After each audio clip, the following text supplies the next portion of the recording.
Bienvenue, mesdames et messieurs, sur NCA, la nouvelle chaîne africaine. Il est juriste.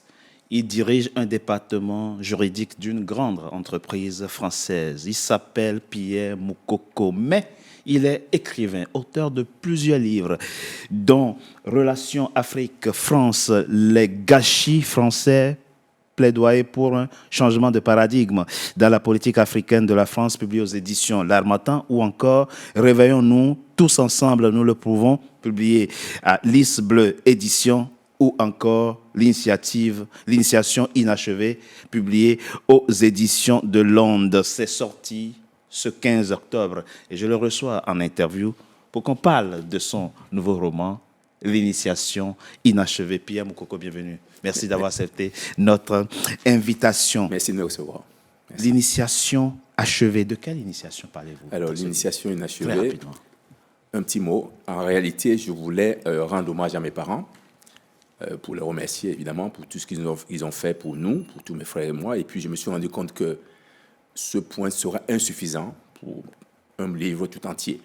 C'est la raison pour laquelle je me suis permis d'orienter mon crayon sur autre chose, en parlant de l'initiation que les enfants acquièrent par rapport à En Afrique ou bien ici en Europe? Alors, les deux. Les deux. L'initiation inachevée. C'est-à-dire que nous recevons une éducation de nos parents, les parents font ce qu'ils peuvent, mais ils ne pourront jamais tout nous transmettre. Oui. À un moment, il faut que l'enfant grandisse et puis corrige ou valide certains éléments qu'il a reçus de ses parents. Donc l'initiation est toujours inachevée. James. James. C'est le nom du personnage. Alors, le jeune homme qu'on voit sur la couverture de votre roman, il quitte son Afrique natale et il vient en Europe. Il se frotte à la culture européenne, on va dire à la culture française. Il voit les failles de l'une et de l'autre. Et vous dites, il arrive, il réussit à en tirer le meilleur. Le meilleur des deux. Le meilleur des deux, c'est quoi? Alors, le juste milieu, effectivement, avec la possibilité de choisir ce qui lui semble bon pour pouvoir avancer. Et puis, en fait, dans ce carrefour civilisationnel dans lequel il s'est trouvé, il fallait qu'il décide quoi faire. Entre l'inculturation et la culturation, oui. il fallait décider. Il fallait décider et pour qu'il puisse s'adapter, pour faire la paix intérieure. Et au lieu de se battre avec des contradictions sans arrêt, il fera une mue, bon, que je ne dirai pas, mais les lecteurs retrouveront le choix qu'il a fait au final. Pierre Moukoko, quand on vous lit, on a l'impression que quand on quitte l'Afrique pour l'Europe ou pour l'Occident, on va dire, on voit mourir en soi la sève qui nous a nourris. C'est le cas, ça a été aussi votre cas? Oui, ça n'a pas été facile. Bon, il faut quand même le dire, je suis enfant depuis 40 ans quand même, depuis le lycée. Ça n'a pas été facile au début. Je rejoins le personnage principal de mon livre d'ailleurs, James. Ça n'a pas été facile pour m'adapter parce que la France est la France, l'Afrique est l'Afrique. À un moment, ce n'est pas la même chose. Est-ce que finalement, quand on quitte l'Afrique et qu'on reste hors de l'Afrique pendant des années, est-ce qu'on a encore une identité au bout de plusieurs années? Est-ce qu'on a vraiment encore une identité? Alors, en réalité, quoi qu'on dise, comme disait Bourdieu avec son fameux habitus, oui. Il y a un ADN qui reste quand même. Un Africain, quoi qu'il fasse, reste quand même un Africain. Un Occidental reste toujours un Occidental. Il reste quelque chose. Quelque chose reste, en tout cas. Même s'il y a eu des évolutions psychologiques, on s'adapte à autre chose, mais on reste quand même, ça reste bien évidemment, on le reste, et c'est tant mieux. Vous voulez dire que nous rappeler cette belle citation, le séjour dans l'eau ne transforme pas un tronc d'arbre en crocodile? Exactement. C'est de Saint-Ben Ousmane. Exactement. Le problème, Pierre Moukoko, c'est que quand vous séjournez de longues années hors du continent et que vous y retournez, vous n'êtes plus vraiment totalement africain. C'est vrai, mais vous n'êtes pas d'ici non plus. C'est vrai. On est au carrefour civilisationnel, encore une fois, mais il faut justement choisir quelquefois et quelquefois s'abstenir, composer avec la différence pour faire une paix intérieure de toute façon, parce que sinon, on aura du mal à vivre. La situation est encore plus dramatique, Pierre Moukoko.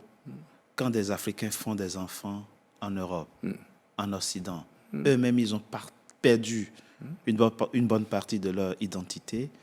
Ils n'ont plus grand-chose à transmettre comme valeur africaine aux enfants nés ici. Exactement. Et ici, on renvoie les enfants à leurs origines, aux origines de leurs parents. C'est encore plus dramatique pour les enfants nés ici. Exactement. C'est très compliqué. C'est encore plus compliqué pour ceux qui sont en couple mixte, avec des enfants métis. J'en fais partie, donc je sais de quoi je parle. Ce n'est pas souvent évident. Parce que d'un côté, l'enfant est traité de blanc et de l'autre côté, il est traité de noir. C'est difficile pour les enfants métis de ce point de vue-là. Mais les parents doivent les encadrer pour essayer de les préserver. Revenons à la question de la désenculturation. Quand vous séjournez longtemps hors de chez vous et que, par le jeu du hasard, vous arrivez à prendre des postes de responsabilité en Afrique, on voit souvent que les gens sont déconnectés des réalités de leur pays. Et là, dans la nouvelle constitution du Gabon, les Gabonais viennent d'adopter une mesure pour être président, en tout cas pour être candidat à une élection présidentielle, au Gabon. Il faut avoir séjourné au moins 3 ans au Gabon. C'est une solution selon vous? Non, je ne crois pas. Je ne veux pas critiquer nos frères du Gabon, mais ils sont libres de choisir les règles qu'ils veulent pour organiser leur pays. Mais en réalité, écarter sa diaspora, ce n'est pas la meilleure des idées, à mon avis. Qu'est-ce qui n'est pas la meilleure des idées? Enfin, je veux dire, oui, mais quand vous séjournez 15 ans, 20 ans hors de chez vous, et que subitement vous débarquez pour être président de la République, on est en droit d'attendre de vous que vous vous familiarisiez à nouveau j'entends bien, aux réalités de votre pays. Comme on le disait tout à l'heure, un bout de bois qui séjourne dans un marigot ne deviendra jamais caïman ou crocodile. C'est ça. On est Gabonais parce qu'on est né Gabonais. Dans sa tête, on est Gabonais, on est Camerounais, etc. Donc, à partir du moment où on aime son pays, je pense qu'on peut faire des bonnes choses pour son pays. Les écarter sur ce point-là parce qu'on a vécu à l'extérieur, je ne sais pas, à eux de choisir. L'initiation inachevée, mais elle sera toujours inachevée. Finalement. L'initiation sera toujours inachevée, quoi que les parents fassent, parce que jusqu'au passage du témoin, ils ont rempli leur mission. Comme je le disais tout à l'heure, l'enfant grandit, surtout il quitte son continent, c'est le cas de James, il arrive en France, il trouve autre chose. Et en mettant en avant les données qu'il a reçues de ses parents, il se rend compte que c'est pas du tout ça. C'est pas du tout ça. James a beaucoup souffert sur ce point-là. En plus, il a eu la chance ou la malchance, je ne sais pas comment on le dit. Il est arrivé dans un lycée catholique. Il était le seul Africain de tout le lycée. C'était un peu compliqué pour lui. Un peu compliqué. L'initiation inachevée, ça fait 40 ans que vous vivez en France. Qu'y a-t-il encore d'Africains en vous? Écoutez, je pense que je le suis à certains égards. J'ai grandi, j'ai vieilli. Ma peau, je suis africain, je me sens africain. Vous n'avez que la couleur de la peau? Non, pas que la couleur de la peau. Il y a l'amour de l'Afrique, bien évidemment. Je défends mon continent, je me bats pour cela à ma façon, en écrivant des livres éventuellement, pour faire passer le message, l'amour de mon pays, enfin de mon continent, etc. Bien sûr, bien sûr. Le fait d'être ici depuis 40 ans ne change pas grand-chose en réalité. En réalité, même si. Une autobiographie, on dira. À quel besoin répondait chez vous l'écriture de ce roman? À quel besoin? Disons que, comme je l'ai indiqué, je voulais dire des choses, passer des messages qui concernent pas seulement les Africains. Parce que dans ce livre, il y a beaucoup de points qui sont abordés à travers le personnage principal, à travers James.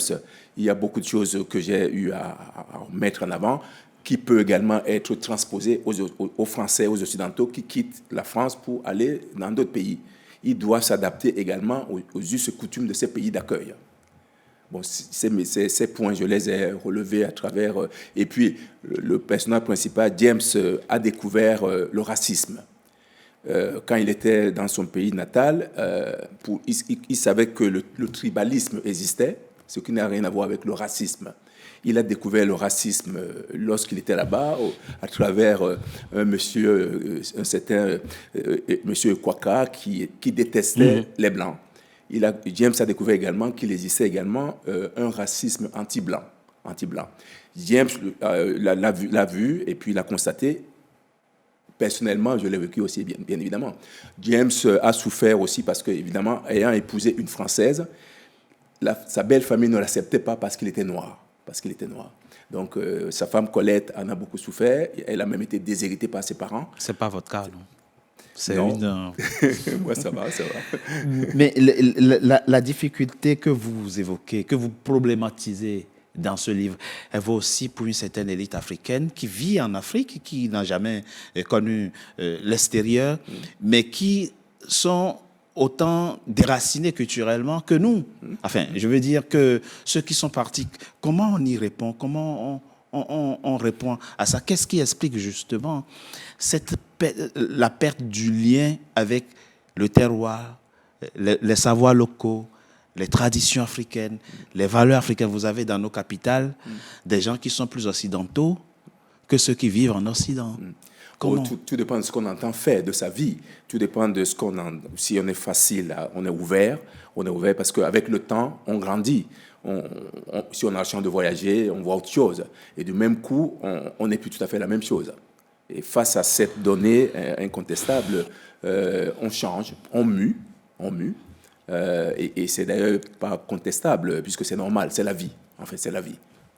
L'initiation inachevée, c'est votre 5e livre. Pierre Mokoko, c'est un roman, celui-ci publié aux éditions de Londres. Merci. Merci, Mawa aussi. Merci beaucoup. C'était notre invité, mesdames et messieurs. Merci d'avoir été en notre compagnie. À très bientôt pour un nouveau numéro de notre invité.